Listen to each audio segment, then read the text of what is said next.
বাংলাদেশ ক্রিকেটের তারকা ব্যাটসম্যান তামিম ইকবালের শারীরিক অবস্থা নিয়ে নতুন খবর এসেছে।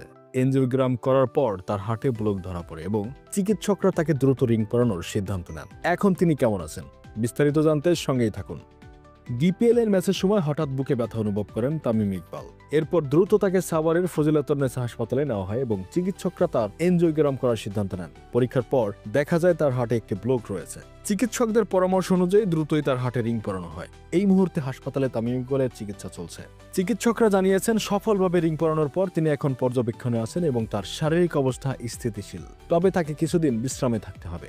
তামিমের অসুস্থতার খবর শুনে পরিবারের সদস্যরা দ্রুত হাসপাতালে পৌঁছান।